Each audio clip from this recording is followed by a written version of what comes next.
Hi everyone, welcome back to Clinic to Corporate channel. On this channel, we discuss non-clinical alternative careers for nurses, doctors, life science graduates, and international medical graduates. If you are a life science graduate, you're going to find today's episode very, very interesting.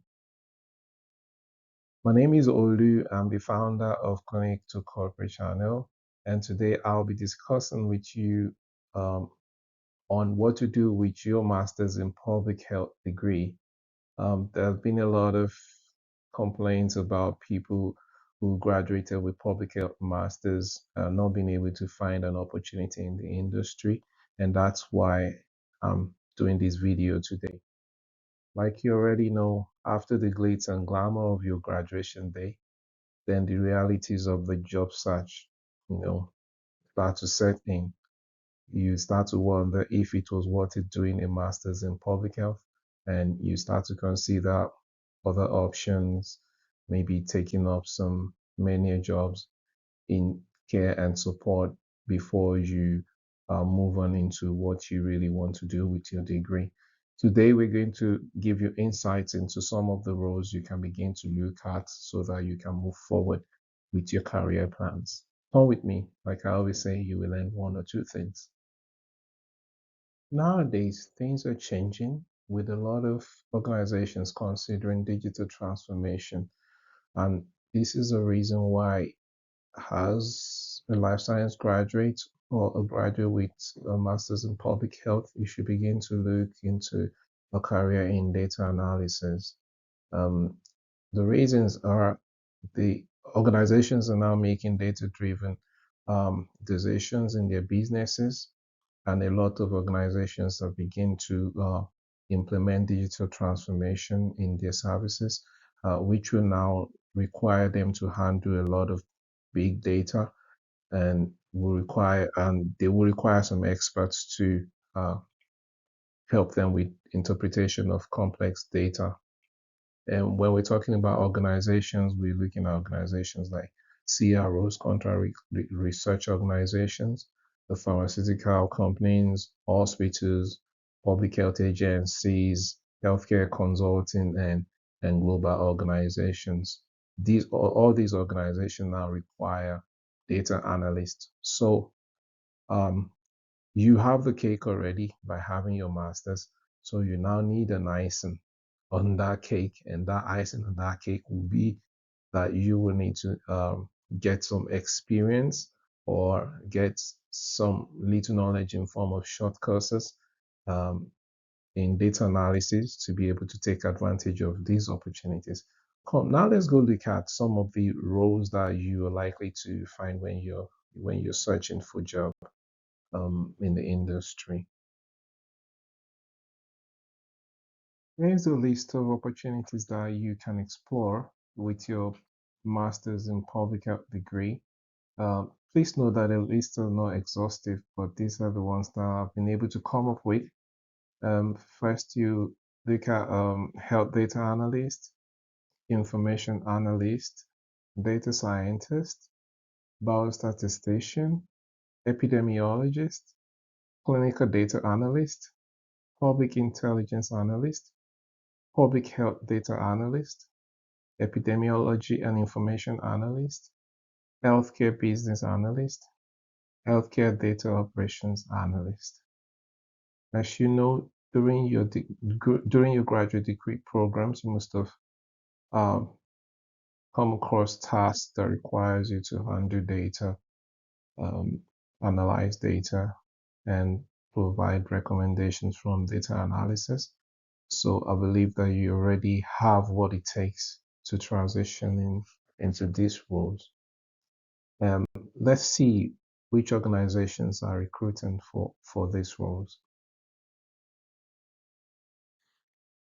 So there are several organizations that are currently recruiting, but the catch is you need to get your foot in the door through internships and apprenticeships because some of these positions require you to have some experience, at least 3 months experience. And it's only through internships and apprenticeships that you can get your foot in the door and be able to get your whole body into the industry. And so some of the organizations that may have opportunities available for you for internship, especially during summer period, organizations like Costello Medicals, Fortrea, IQVIA, Roche, MedPace, NHS also, and some NHS trusts have apprenticeship schemes and internship schemes that will allow you to come in as an analyst intern or analyst apprentice. And we also have organizations like HDR UK, and last but not the least, our councils. You should check with the councils or wherever you are living to see if they have apprenticeships or internships for a public health data analyst. And I'm very sure that you'll be able to get one. Now, let's look at salary expectations. If you want to go for this role, first of all, we look at internship positions. And for internship positions, what you expected to earn is between 28,000 to 35,000 pounds per annum. It's possible that some agencies and organizations are paying lower than this, but you will need to research this yourself before you go in for an interview.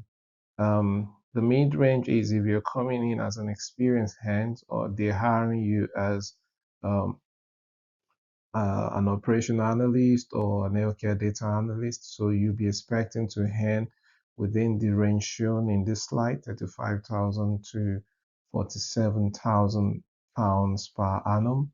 And for that full-time role, if you come in with a PhD capacity, some organizations may be willing to hire you for as high as 47,000 pounds per annum to 56,000 pounds per annum.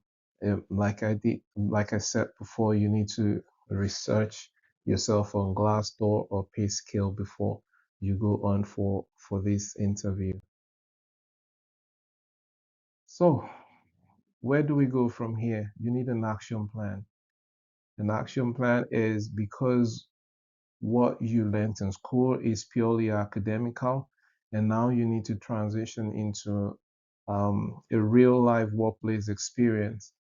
You may want to consider some short courses to get you familiar with what you'll be doing exactly in the industry.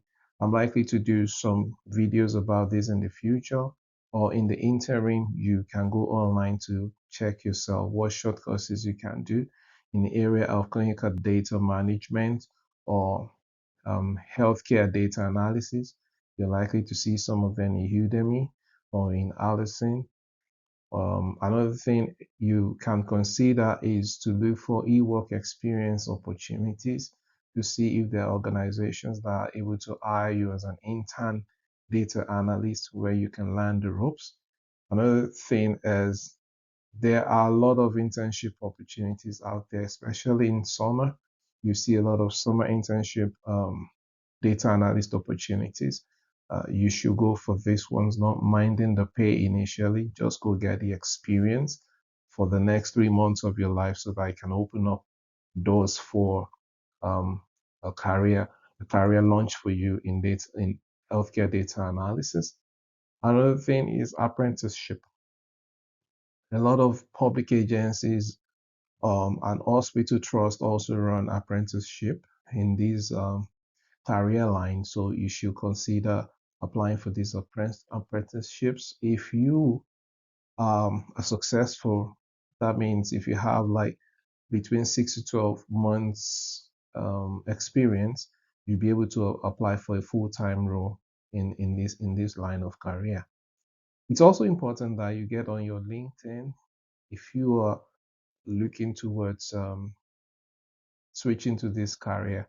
Your LinkedIn needs to start reflecting that you've started taking trainings, you've started doing apprenticeships, or you started doing something related to clinical data analysis or healthcare data analysis.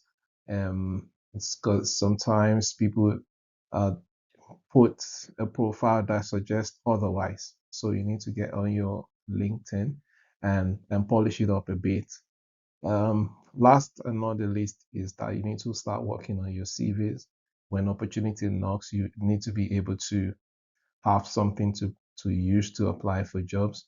So you need to get your CVs and your cover letters ready. And if at any point in time you need some mentorship, you need one-on-one training, you need support with your CVs, you can kindly reach out to me through my mail or through the channel. You can drop a comment, then I'll be able to respond to you in time. So, are you ready to take that step? Do you want to get tailored advice? Do you want to get mentoring? Do you need CV support? Do you need more industry insights or one-to-one coaching with me? Please feel free to reach out to me at oluclinictocorporate@gmail.com. And please don't forget to like this video, put a comment if you like, please subscribe and kindly share with all your friends. Thank you very much for your time, and I'll see you in the next video. Thank you.